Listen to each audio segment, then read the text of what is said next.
folks. Hey.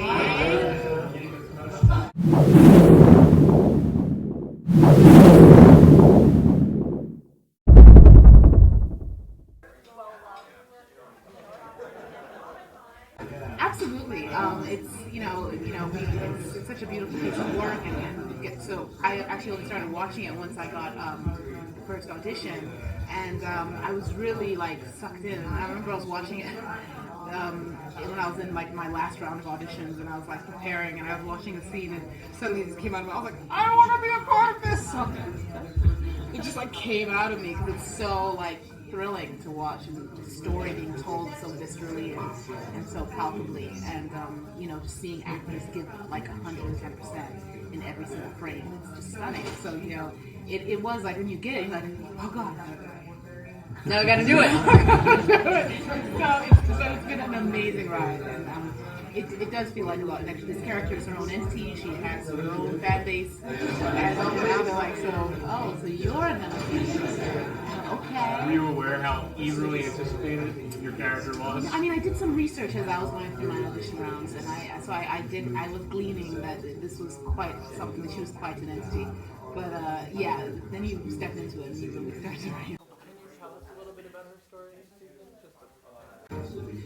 I can tell you that she has a bestie and called Andrea, and they have a beautiful bond based on both being alpha women who respect each other and compliment each other and have each other's backs. And you see her navigate the terrain anew. You know how she's navigated it previously, but you see her journey through the terrain in a new way as she encounters new experiences.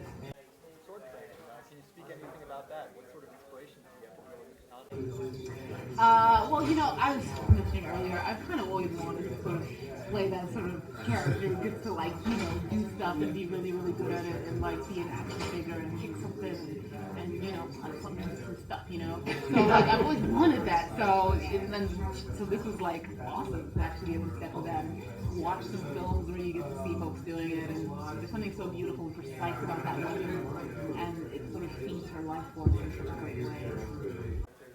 What were your feelings stepping into the role? Well, I was a big fan of the show. I've known Andy for a long time, so I watched the show with interest and loved it. Fell in love with the show, and also in the pilot was another great friend of mine, Lenny James, who plays Morgan. So I watched it with great interest and just loved it. I think it's a real grown-up show, and got at its heart that sense of human survival, what we would do in that situation. So it was great. So yeah, there's joining. It's been a blast. I've been really loved every minute of it. I was very nervous before we started. I have to say I always am. I mean, that sense of responsibility. I always feel that walking into any job. So it wasn't different there, but I knew this had a big fan base, so that was a little different. But the minute I walked on set, all that was gone. I just had to do my job, and I was welcomed by the cast and crew were fantastic. So, it's a great show to be on. And today, and being here at Comic-Con, you really see how it gets across the footlights to the audience as well, how they love it and they take ownership of it and how they care about it. And that's our responsibility. So yeah, I'm really loving that. It's great. And they're both amazing. You're going to love them.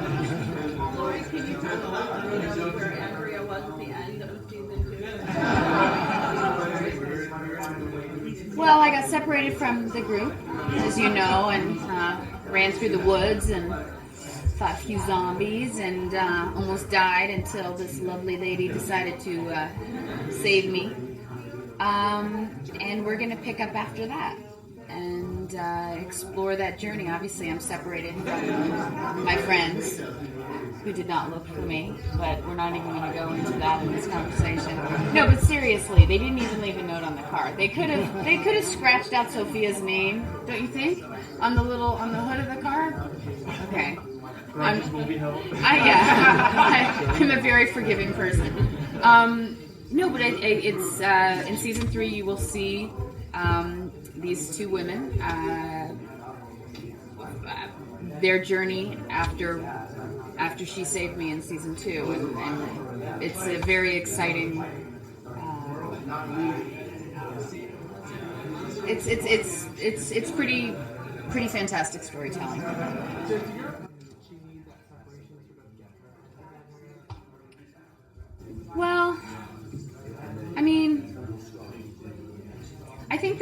pragmatic survival part of her knows, we got separated. They had to do what they had to do. But I also think that Andrea probably went to the highway and waited for a week, and this one probably was saying, come on, we gotta go. And I was like, no, they'll come back. And I think that there's probably quite a bit of confusion as to why they didn't, and why they didn't leave a note, and why they didn't try. And so I think that's an unanswered question. There's a little bit of hurt there, but I think that her sad sack, I'm feeling sorry for myself days are over, and I think she puts up a very brave front, but I think it would be fair to say that that hurt her heart a little bit, that they didn't try. So there might be some splaining to do. Yeah, some splaining. Now, I don't know if y'all have been able to go down to the exhibit floor, but there's a setup where you can get your picture taken. I just think you feel this thing like already you're an iconic character in this whole Comic-Con world. Well, it's a profound gift, you know what I mean? Because she existed before I was there. Every time I acted before, you're creating a character, and she's already a creation, and so it's really a gift. Like, I was given this amazing character to embody, so it's pretty amazing. And, just the thrill of being here and seeing people, so in love with this genre and getting to celebrate it, it's really exciting. We're still kind of early in the, just historically speaking, in the strong woman action hero. And there just haven't been tons of examples through history. Are you excited about kind of paving that way a little bit and showing just how kick-ass a woman can do in this? Absolutely. Hells to the yeah. About time, right? So no, there have been a bunch, but probably as you're saying, not enough. So absolutely. And I really have to just give all the credit to Robert, because he created this woman, he wrote her down and drew her out, and there she was, and it's kind of thrilling to imagine how he did that, and she carries a katana, how did he come up with that, that's what thrills me, that he just birthed this amazing creation. So, David, we know that Michonne is involved by the fan base. Were you aware of how low the governor is? Yeah, but I think I'm good with Lois. I think you don't ignore him. That's the good thing. He's a great character, and I think being as we're taking the spirits of the book and putting it out there on the screen. So yeah, I think sometimes the devil gets all the best tunes. So it's fun. I'm just enjoying being him, and I think there's a complexity to him as well. And I think for me, it was reading Robert's book, which is fantastic, which is The Rise of the Governor, which is a great book. And that's, very much the person I'm playing is the person that comes out of that book, really. So.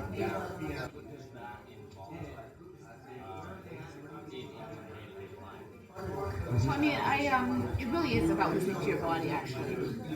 Because there's times, I do need to, hit the gym in a certain way, and then there are times it's just, doing a certain workout, or there are times it's just swimming, there are times it's, incorporating what needs to work in conjunction with, what's needed on screen the next day, or what's needed by the character.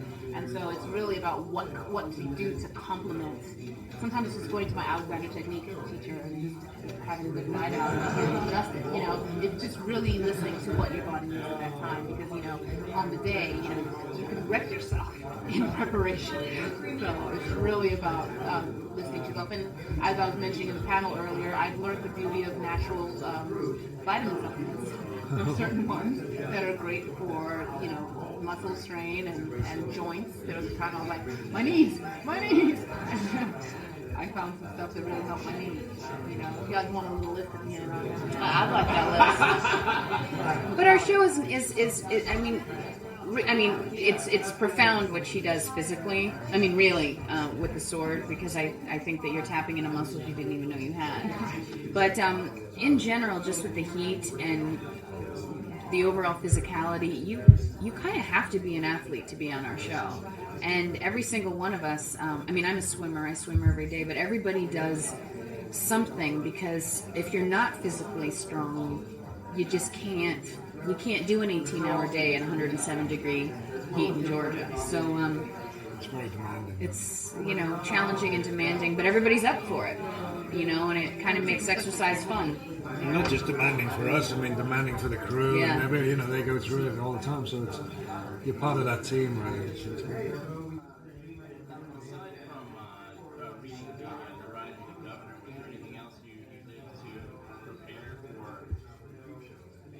to reach for that sort of deep evil?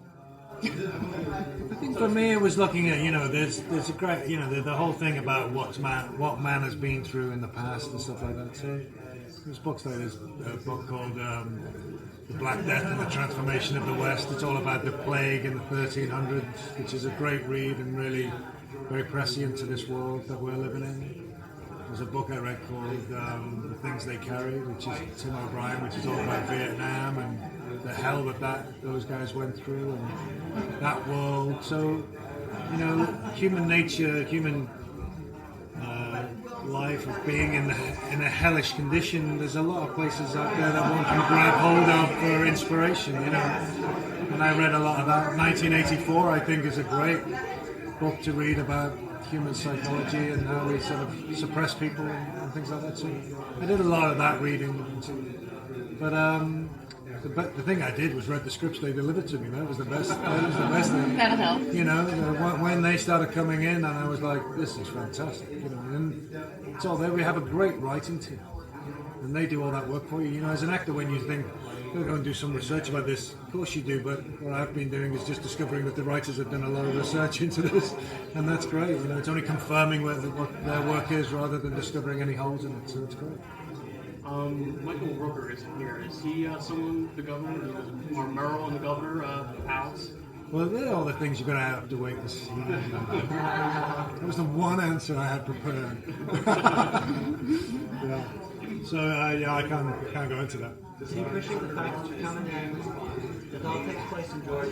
You're not the one I do appreciate that. Yeah. I appreciate that, but I think, for me, it's a technical thing rather than an emotional thing. I was just technically a little bit, how are we going to do this? And we have this great accent coach.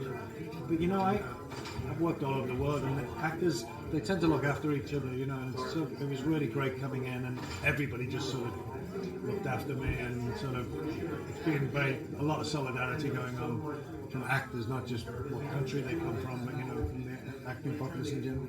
And then that's been, as I said, the crew and the producers have been part of that as well. So but it was nice to phone up somebody like Andy and say, where's the best coffee shop and things like that.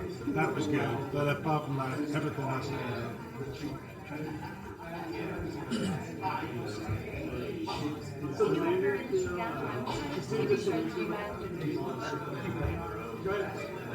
What TV shows do you watch? Yeah, what's the TV show that you guys generally watch? Are you drawn to the series on the events like that, or is that completely